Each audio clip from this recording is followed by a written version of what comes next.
let's see, there have probably been way worse things than that. Like at one venue, there was a comic that was trying to tell a rape joke, and then there was a lady in the crowd that swore at him and then stormed out. I think that's still worse in terms of what I've had to follow before. So we're fine. All right, now for the regularly scheduled jokes. I was out of town this weekend. I like going back to suburban Chicago on an annual visit because I lived there for almost 6 years of my life. I now call it the bridge years. I grew up in Iowa, I was there, and then I came here.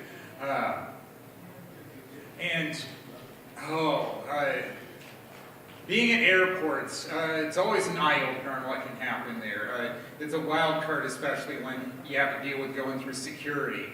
And I'm an MSP, and they tell people to walk down two at a time, and then when I get to the other side, TSA tells me, no, you have to go back in line, you are walking too fast.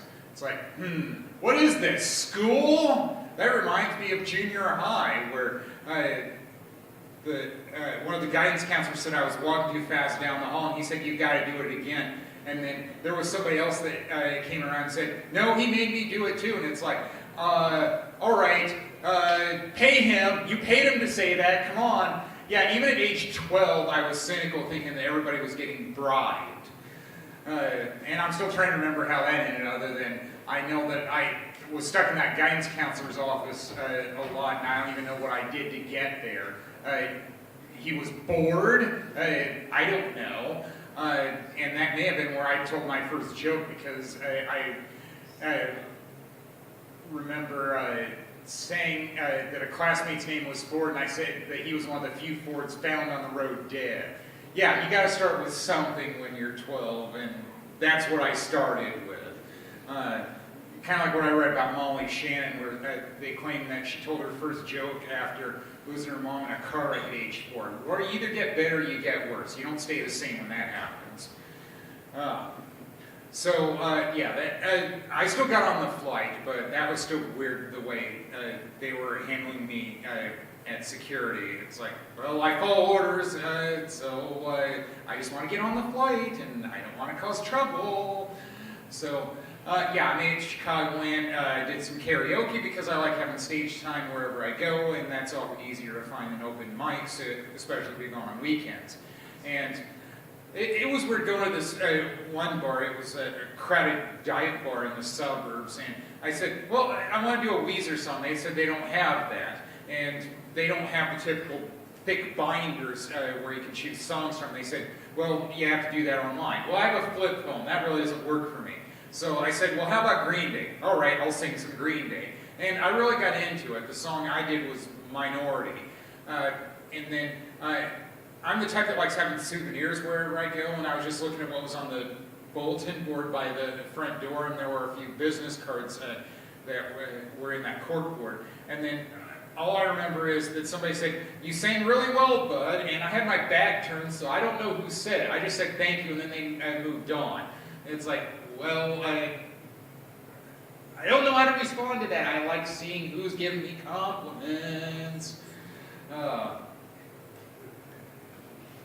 And I also remember somebody there who was trying to line jump, just so he could get more stage time with karaoke, where he used a fake name, a different name than what he started off with, and he got caught. And it's like, dude, you should know by now that doesn't work. So he had to wait a little longer. He ended up singing Zach Brown Band, Chicken Fried Out. I like that song, so it's like, all right, I guess he can do something pretty well.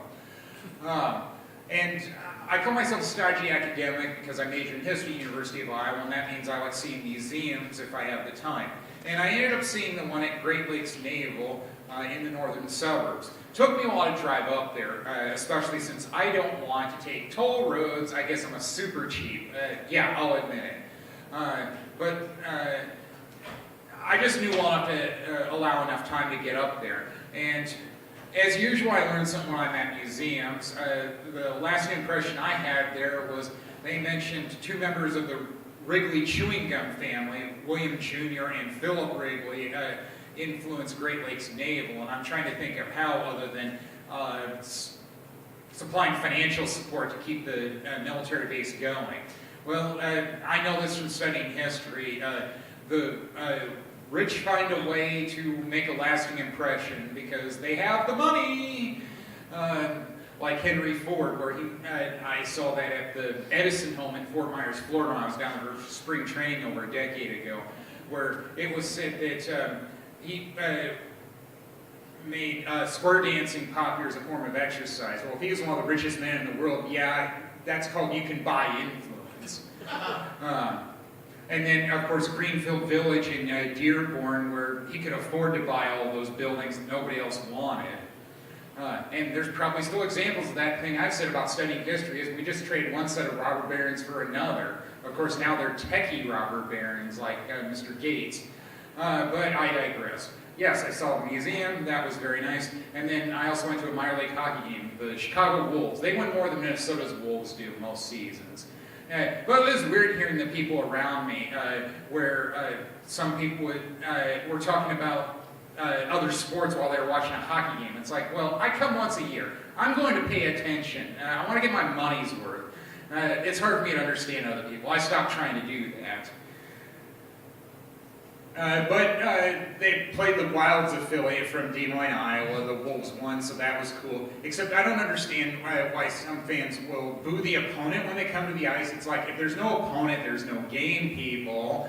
And then they also booed the opponent when they scored their one and only goal. It's like, well, the Wolves won 4-1. I mean, I figured that was the object of the game, is have your team win. And you're going to boo that? Go figure.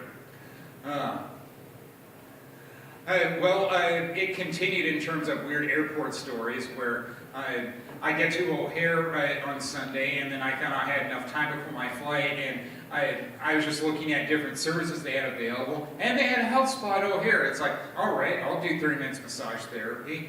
And I said, I want a private room. You know why? Because I've seen that at malls. And it's like, how can you really enjoy massage therapy if you are hearing people walk past you all the time?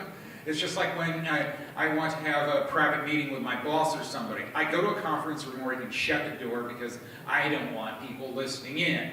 I mean, call me crazy, but I see nothing wrong with having that preference. Yes, back at work, this is start of week 4. I'm just thankful I'm still there because some people aren't. We started off with a training class of 14, now we're down to 7. I guess all I can do is show up every day on time and do my job, and hopefully the rest will take care of itself. But going through an agency, you just never know. Well, I guess that'll do it for me. Thank you, you've all been great. Woo!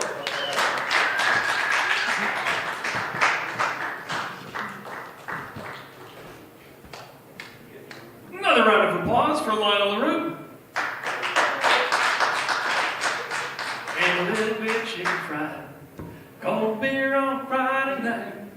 Pair of jeans that fit just right. Next person on stage, I don't think he's wearing jeans, is he? Oh, he is. Weird. Do you always wear jeans? No. No, that's weird. Put your hands together for Evan Wall.